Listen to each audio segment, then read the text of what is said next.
All right, so welcome everybody. Today we're here at a sneak peek of our biggest and greatest construction site in the history of SeaWorld Orlando, and that is Antarctica Empire of the Penguin.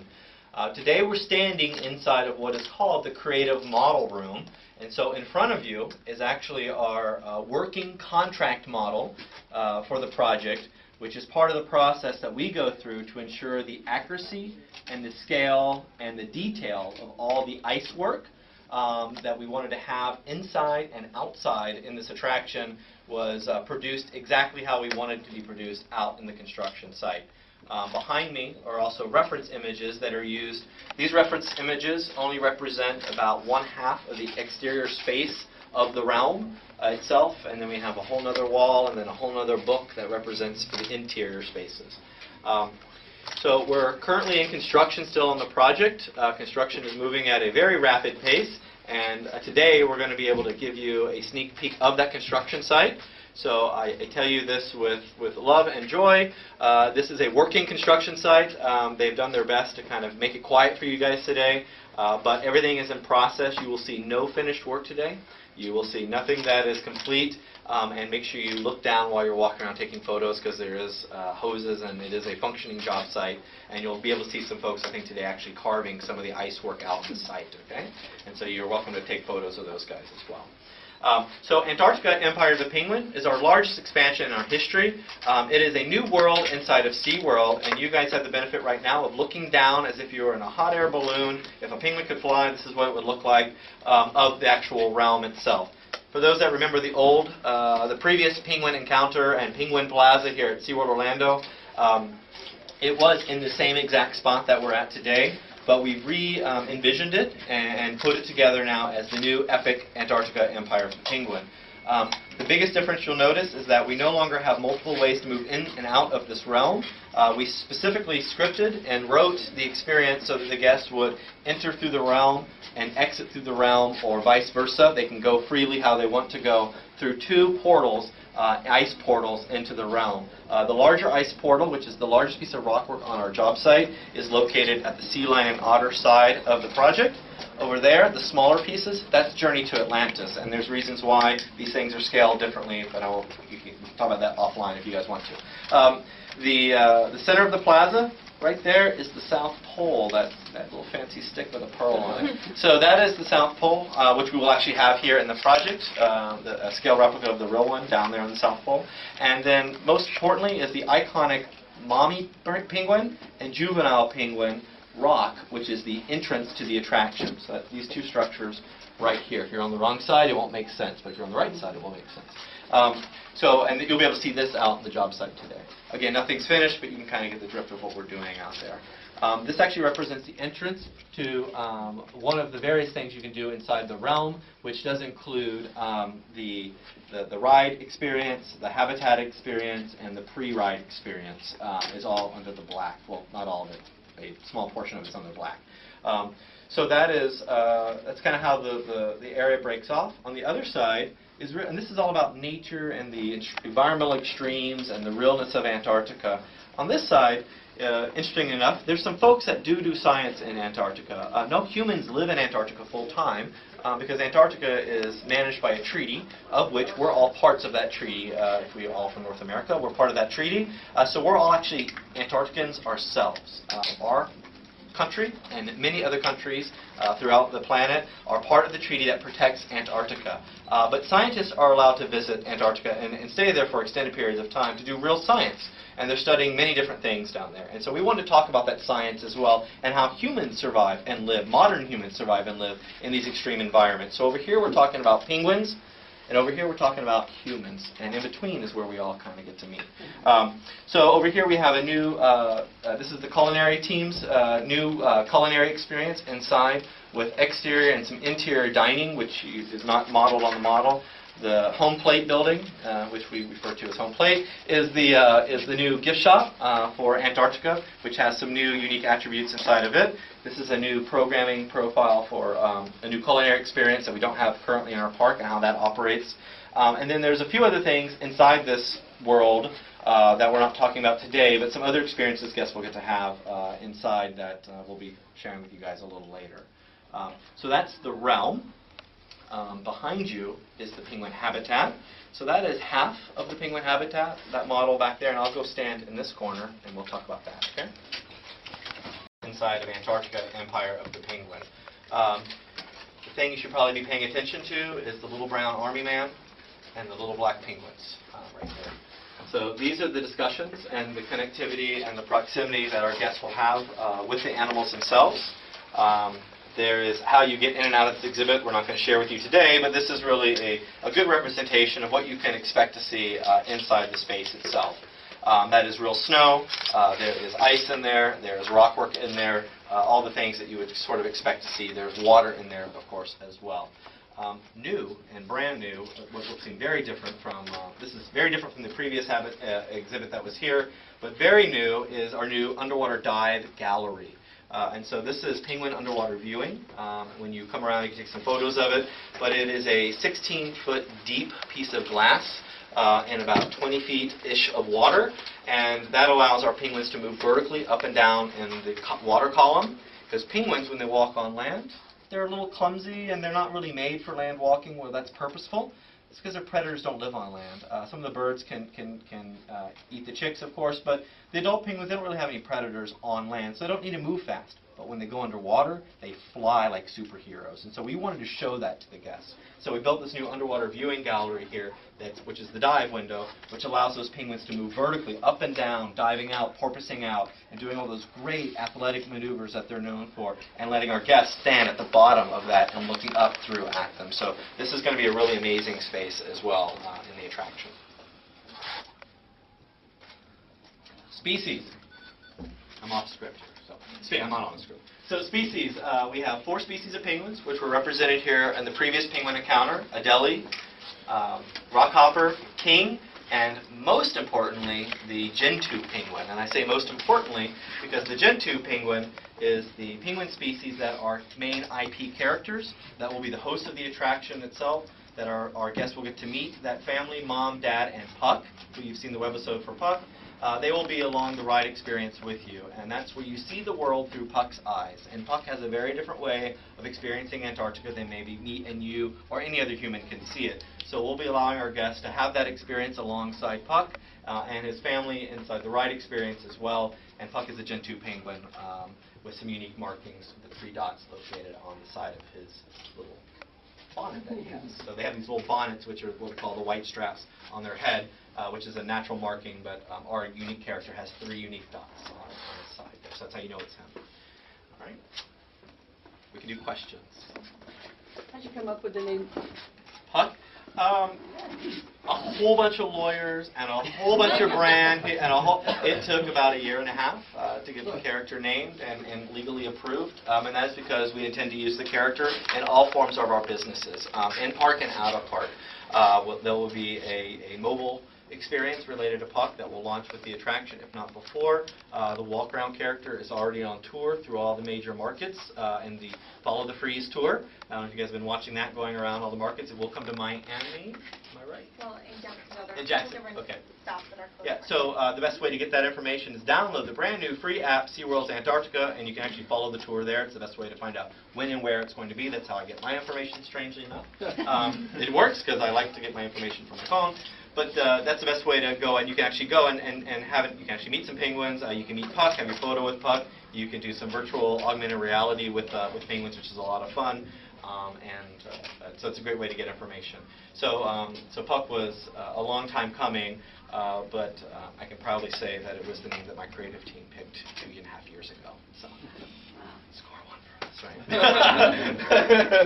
So it's very funny that we ended up where we started, so, as normal processes are. So are there no longer glass barriers between you and the penguins? That is correct. The glass you do see there holds the water back, so we have some above water, underwater viewing, and that's actually one of my favorite spots. This is another one of my favorite spots right here. And then this is the glass underwater viewing.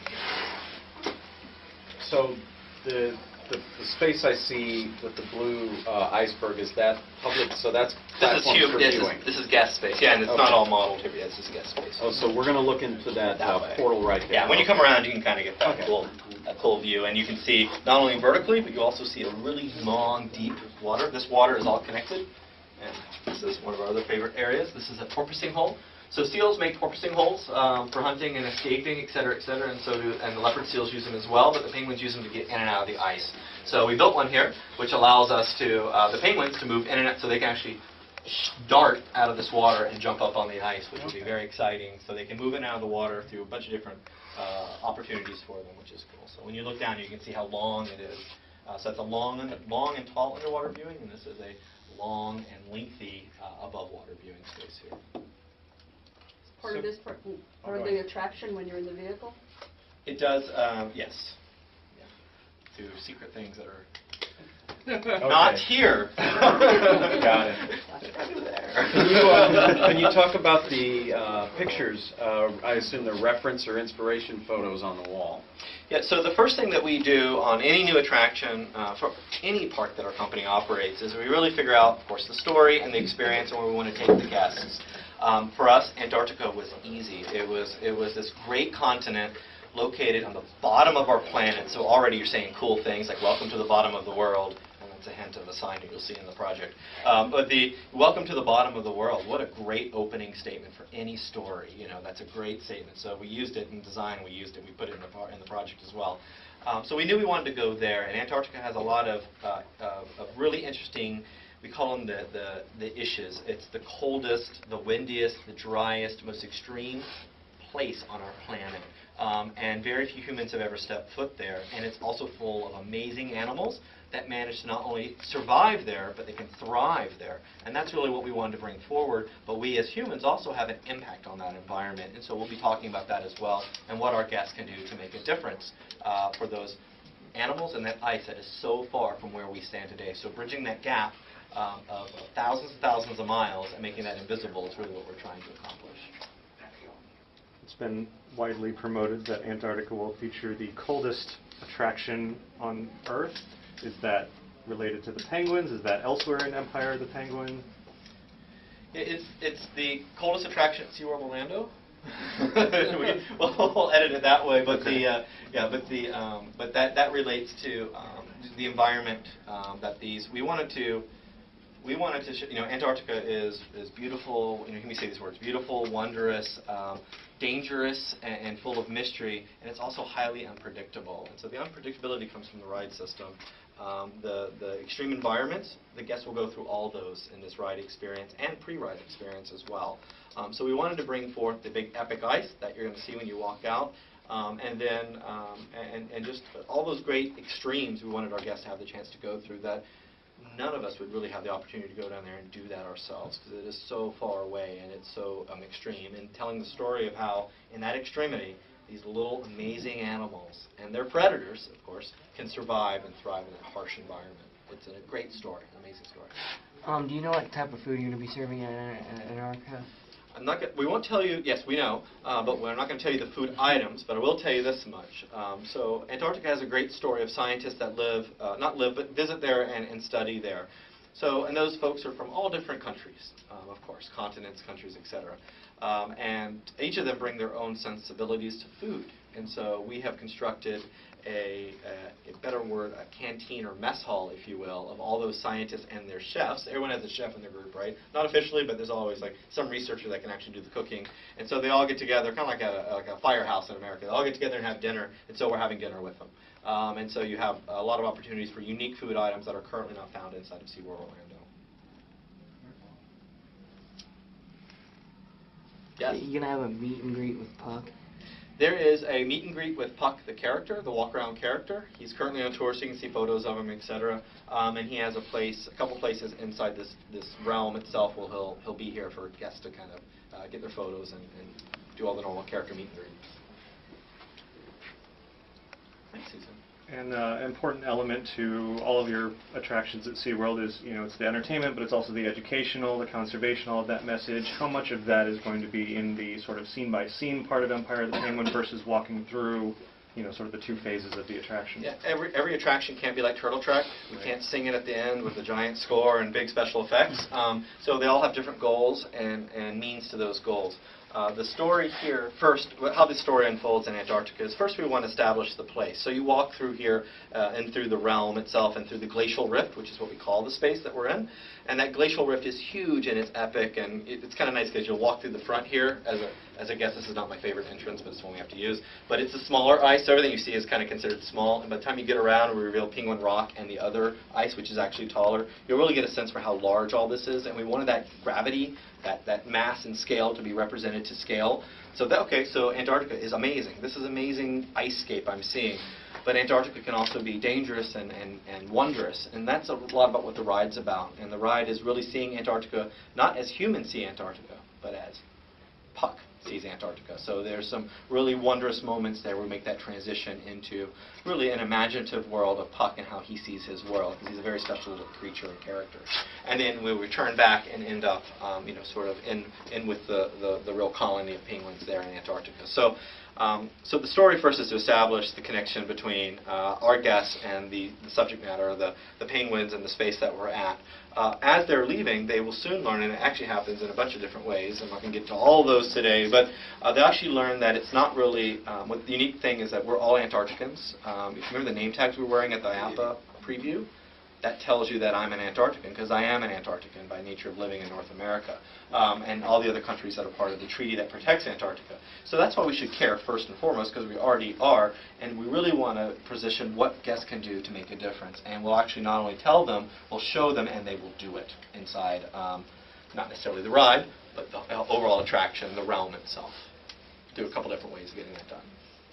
And the big aha moment for a lot of people, and you're going to see the penguins out there, is like, what are all these penguin carvings? Well, guess what? Penguins don't live only in Antarctica, they live all over the world. So we want to show all those guys, too, from an educational standpoint, to make sure we're correctly educating our guests that penguins don't only live at the bottom of the planet, they live all over the planet, including Africa, down on the Cape. So you'll see that today. You'll see the carvers out there actually carving the life-size maquettes of all the species of penguins on the planet.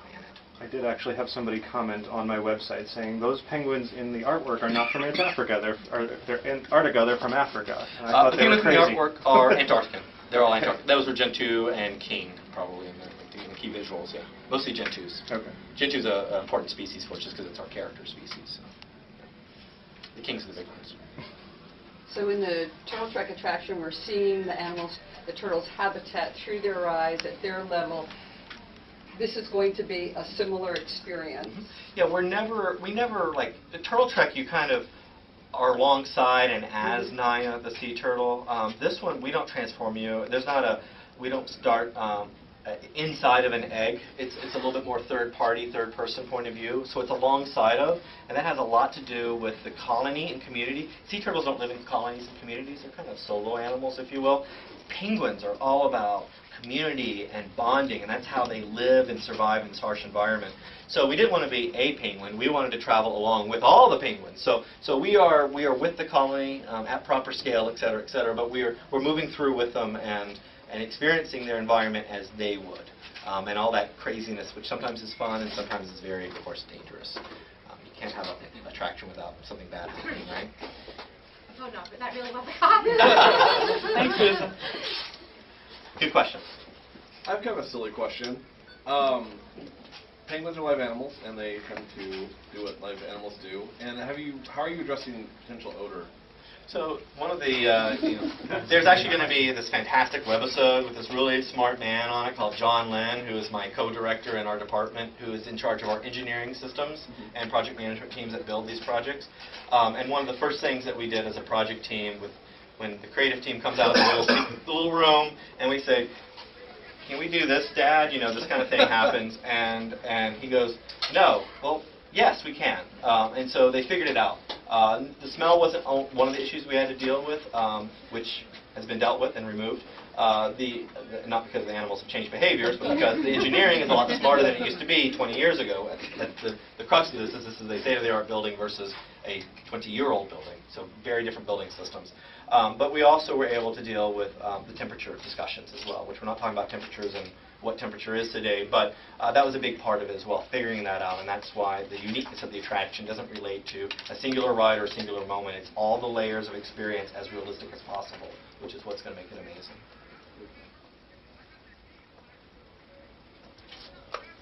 All right. Anybody else? That's it? We're How going to easy. head out so everyone can Alright. get those